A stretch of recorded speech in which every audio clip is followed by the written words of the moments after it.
എന്തിനാ ഇമ്മാമാൻ്റെ അടുത്ത് പോകാൻ പറഞ്ഞത്? ഉമ്മാമാൻ്റെ അടുത്ത് പോകാൻ പറഞ്ഞത് ഉമ്മാമാനെ കാണാൻ വേണ്ടി മാത്രമല്ല, ഇന്നലകളിലുള്ള ഉമ്മാമയെ കാണാനാണ് നമ്മൾ പോണത്. അതേതാ ഉമ്മാമെന്നറിയോ? ഇന്ന് നമുക്ക് 40 വയസ്സായെങ്കിൽ ഈ 40 വയസ്സായ നമ്മുടെ ഉമ്മാമാക്ക് അപ്പം 80 വയസ്സായിട്ടുണ്ടാവും, അല്ലെങ്കിൽ 65-70 വയസ്സായിട്ടുണ്ടാവും. ഈ 75 വയസ്സായ ഉമ്മാമാനെ നമ്മൾ കാണാൻ പോണത് അന്നത്തെ കാഴ്ചയല്ല. നമ്മൾ ഈ ഭൂമിയിലേക്ക് പിറക്കുന്ന ദിവസം ലേബർ ഹാളിൽ കിടന്നിട്ട് ഉമ്മ വിതുമ്പി കരയുമ്പോ, ആഹ് എന്ന് പറഞ്ഞിട്ട് പ്രസവ വേദന എടുത്ത് കരയുമ്പോ, ഈ പാവം സ്ത്രീ ഇപ്പുറത്ത് തസ്ബീഹ് മാല മറിച്ചുകൊണ്ട് പ്രാർത്ഥനയിലായിരുന്നു. ഈ ഉമ്മാമ പ്രാർത്ഥനയിലായിരുന്നു. എൻ്റെ കുട്ടിക്കും കുട്ടിയുടെ കുട്ടിക്കും ഒന്നും സംഭവിക്കാതിരിക്കട്ടെ എന്ന പ്രാർത്ഥന. എൻ്റെ കുട്ടിക്കും എൻ്റെ കുട്ടിയുടെ കുട്ടിക്കും. അതിനുവേണ്ടി സൂറത്ത് യാസീൻ ഓതി, സൂറത്ത് റഹ്മാൻ ഓതി. ഇത് ഓതിയിട്ട് അവർ നിൽക്കുകയായിരുന്നു ഇപ്പുറത്ത്. ആ ഉമ്മാമയെ കാണാനാണ് ഇന്ന് നമ്മൾ പേരക്കുട്ടികൾ പോകാതിരിക്കുന്നത്. നമ്മുടെ ജന്മത്തിന് വേണ്ടി ജനിക്കുന്ന സമയം എല്ലാവരും അങ്ങനെ ഇരിക്കുമ്പോ ആ സമയത്ത് ആകാശത്തേക്ക് കൈനട്ടുകൊണ്ട് പ്രാർത്ഥിച്ച പാവം ഉമ്മാമയെ കാണാൻ നമുക്ക് സമയമില്ല എങ്കിൽ പിന്നെ നമ്മൾ എന്ത് മനുഷ്യനാണ്? എത്ര പ്രശസ്തിയിലേക്ക് പോയാലും ഉമ്മാമയുടെ കയ്യിൽ നിന്നും ഒരു ചോറുള്ള വാങ്ങിക്കഴിക്കണം. ഉമ്മാമാർക്ക് പകരം വെക്കാൻ വേറെ ആരുമില്ല. ഞാൻ ഇപ്പോഴത്തെ പേരക്കുട്ടികളോടെ പറഞ്ഞത്, അവർക്ക് പകരം വെക്കാൻ വേറെ ആരുമില്ല. ഉമ്മാമ്മമാരുടെ ഇടയിൽ നിന്നിട്ട് കഥ കേൾക്കണം, ബന്ധങ്ങൾ രസകരമാക്കണം, ഇടക്കിടക്ക് കുടുംബങ്ങൾ കൂടണം. അയൽപ്പക്കത്തായിരിക്കും നമ്മളെ കുടുംബമൊക്കെ ഉണ്ടാകുക, അവരൊക്കെ സ്നേഹപൂർവ്വം കഴിയണം. ഒരിക്കലും ഒരു കുനിഷ്ടോ കുശുമ്പോ അങ്ങോട്ടും ഇങ്ങോട്ടും ഉണ്ടാകരുത്. ഒരു പിലാവ് ഇങ്ങനെ വളർന്നു വന്നിട്ട് അങ്ങോട്ട് ചെരിഞ്ഞിട്ടുണ്ടാവും, അതിൻ്റെ പേരിൽ 4 കൊല്ലം തിരക്ക്. ഇതൊന്നും ഉണ്ടാകാൻ പാടില്ല. അതിന് ഞാൻ പുതിയ തലമുറയിലെ കുട്ടികളെ അഭിനന്ദിക്കുന്നു.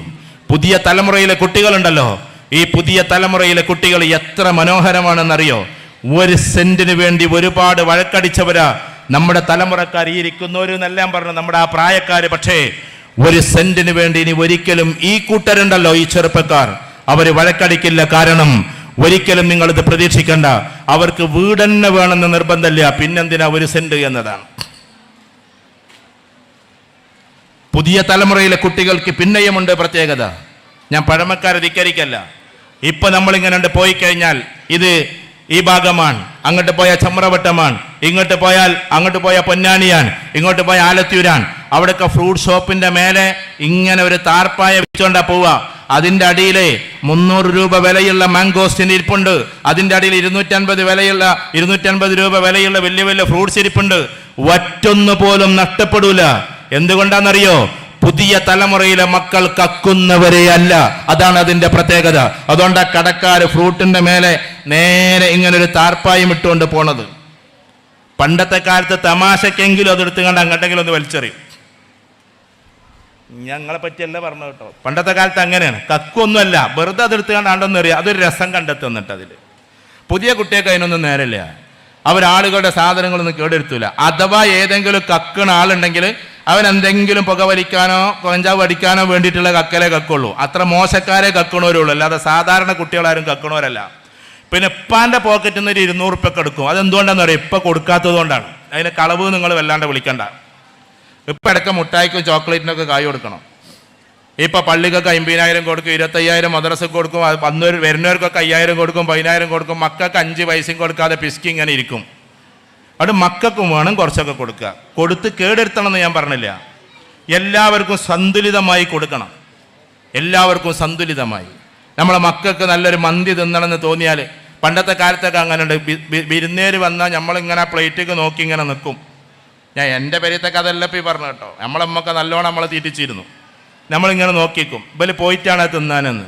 എന്നിട്ട് അവർ കാണാൻ അതെടുത്ത് കാണാൻ നേരെ പളുങ്കിക്ക് തന്നെ കൊണ്ടുവരണം.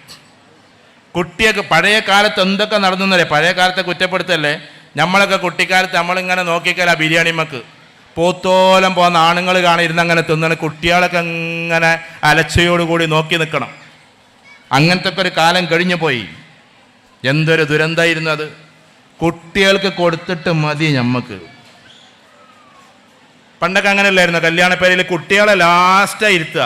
ലാസ്റ്റ് അതെന്ത് സൈക്കോളജി ആണെന്ന് എനിക്ക് അറിഞ്ഞുകൂടാ. നിങ്ങൾ ക്ഷമിക്കണം കേട്ടോ. കാരണം കുട്ടിയൊക്കെ ആദ്യം കൊടുക്കണമെന്ന്. കുട്ടികളെ വിരലും ആ ഇരിക്കലും ആ തിന്നലും അതൊരു രസമല്ലേ? നമ്മൾ കുറേ തിന്ന് കഴിഞ്ഞവരാണ്. കുട്ടികൾ തിന്നട്ടെ. അവരൊന്ന് മുന്നോട്ട് കൊണ്ടുവരിക. അതേമാതിരി നമ്മളെ കുട്ടികൾ, ഇപ്പോൾ യുവാക്കളായ ആൾക്കാർ, അവർക്ക് പഠിത്തത്തിന് വേണ്ടിയിട്ടുള്ള കാര്യങ്ങളൊക്കെ ചെയ്തു കൊടുക്കുക. കുടുംബത്തിൽ ചെയ്യേണ്ടുന്ന കാര്യങ്ങൾ അതാണ്. ഇനി ഇവിടെ ഉണ്ടാകേണ്ടത് എന്താണെന്നറിയോ? ഞാൻ നിങ്ങളെ ഉപദേശിക്കല്ലേ, ഉളിയത്ത് ഫാമിലിയിൽ ഇനി കുടുംബസംഘം ഉണ്ടാകുമ്പോൾ ഉണ്ടാകേണ്ടത് നിങ്ങൾ MIT മൾട്ടിപ്പിൾ ഇന്റലിജൻസ് ടെസ്റ്റ് നടത്തലാണ്. ഇപ്പൊ തെക്ക് ഭാഗത്തൊക്കെ ഞാൻ എല്ലാ ജില്ലകളിലും കുടുംബസംഗമത്തിന് പോകുന്ന ആളാണ്. അവിടെ നിന്നൊന്നും പറയേണ്ട കാര്യമില്ല, അവരൊക്കെ നടത്തിക്കൊണ്ടിരിക്കുന്നുണ്ട്. നമ്മളെ കുട്ടികളെ എന്ന് വെച്ചാൽ ഏകദേശം 8ാം ക്ലാസ് മുതൽ +2 വരെ പഠിക്കുന്ന കുട്ടികളെ ഒരുമിച്ച് കൂട്ടിയിട്ട് അവർക്ക് പ്രത്യേക ഒരു എക്സാം ഉണ്ട്, MIT അല്ലെങ്കിൽ പിന്നെ അതേപോലെ തന്നെ ഡിഫറൻഷ്യൽ ആപ്റ്റിറ്റ്യൂഡ് ടെസ്റ്റ് എന്നൊക്കെ പറഞ്ഞിട്ട് ആ ടെസ്റ്റ് എഴുതിപ്പിച്ചാൽ നമ്മുടെ കുട്ടികൾക്ക് ഏതൊക്കെ ഭാഗത്തേക്ക് പഠിക്കാനുള്ള കപ്പാസിറ്റി ഉണ്ട് എന്ന് അറിയാൻ പറ്റും. അങ്ങനെ അറിഞ്ഞാൽ അതിനനുസരിച്ച് എന്താക്കണം, ആ കുട്ടികളെ തിരിച്ചുവിടണം.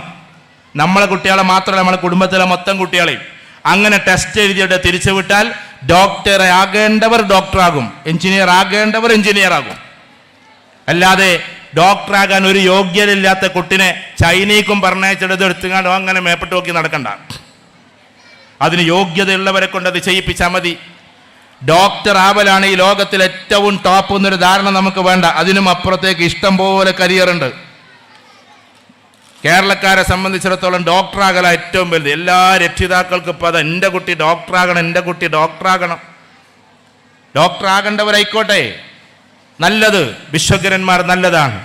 നമ്മൾ ഹോസ്പിറ്റൽസിലൊക്കെ നല്ല നല്ല ഡോക്ടേഴ്സ്, കൊറോണ വന്നപ്പോഴൊക്കെ അവർ ഒരുപാട് കാര്യങ്ങൾ ചെയ്തു, അതിന് നമ്മൾ ഒരിക്കലും മികഴ്ത്തുന്നില്ല. പക്ഷേ അത് മാത്രമല്ല കരിയർ എന്ന് പറഞ്ഞാൽ ഒരുപാട് വേറെയുമില്ലേ. അതിനേക്കാളൊക്കെ എത്ര ടോപ്പിലാണ് സിവിൽ സർവീസ് കിടക്കുന്നത്.